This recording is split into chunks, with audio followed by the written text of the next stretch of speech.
Hello there, this is Deserie Guisihan from ED31B, and today we are going to talk about the feature story varieties and data gathering. So what is a feature story? Feature story is a piece of non-fiction writing about news. So when we say non-fiction, it's all about objectivity. It's based on facts and true stories. It is not just made up stories, and it's not based on opinion. Feature story is a type of soft news, and the main subtypes of feature story are news feature and the human interest story. Feature story is distinguished from other types of non-news by the quality of the writing. And when you're writing a feature story, the stories should be memorable for their reporting, crafting, creativity, and economy of expression. So what are the different kinds of feature stories?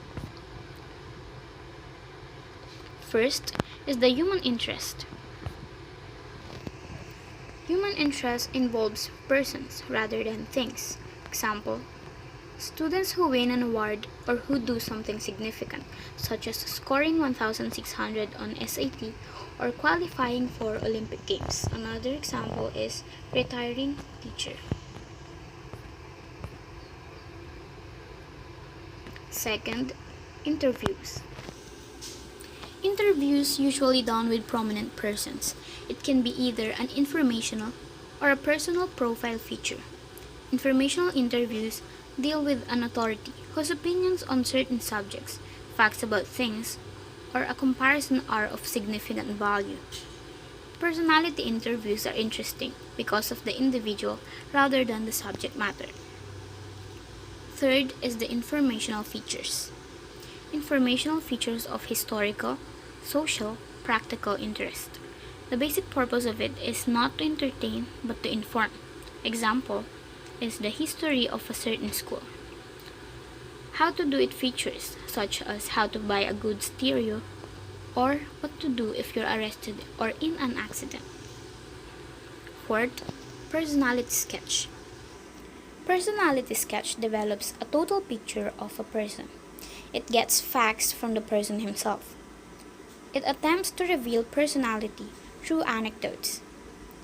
Looks at mannerisms, actions, dress, and experiences. It talks to other people about the subject.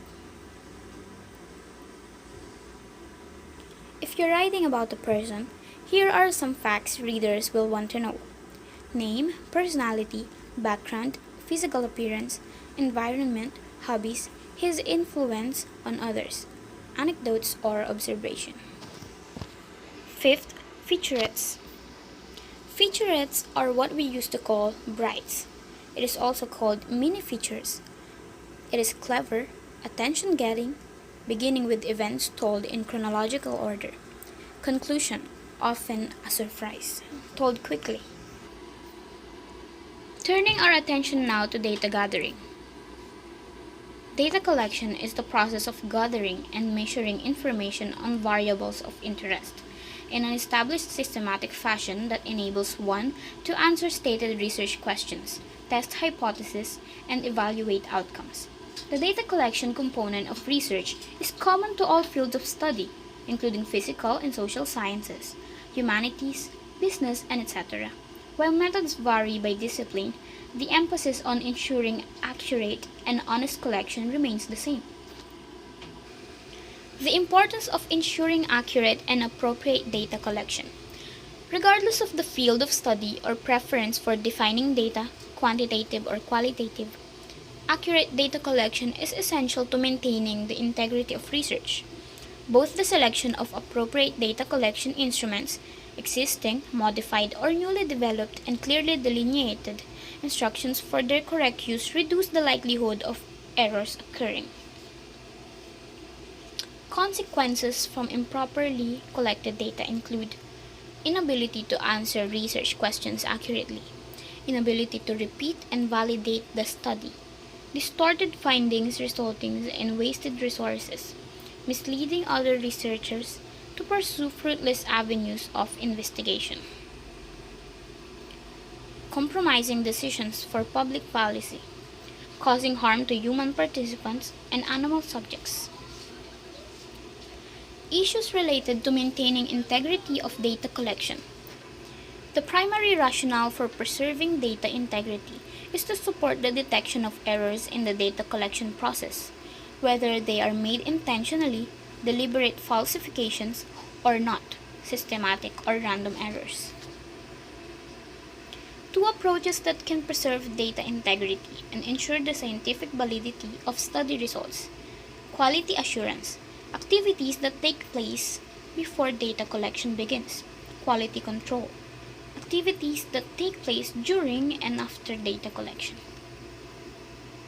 Quality assurance, poorly written manuals increase the risk of failing to identify problems and errors early in the research endeavor. Uncertainty about the timing, methods, and identity of persons responsible for reviewing data. Partial listing of items to be collected. Vague description of data collection instruments to be used in lieu of rigorous step-by-step instructions on administering tests. Failure to identify specific content and strategies for training or retraining staff members responsible for data collection. Quality control. While quality control activities, detection or monitoring an action occur during and after data collection, the details should be carefully documented in the procedures manual. Examples of data collection problems that require prompt action include errors in individual data items, systematic errors, violation of protocol, problems with individual staff or site performance, fraud, or scientific misconduct.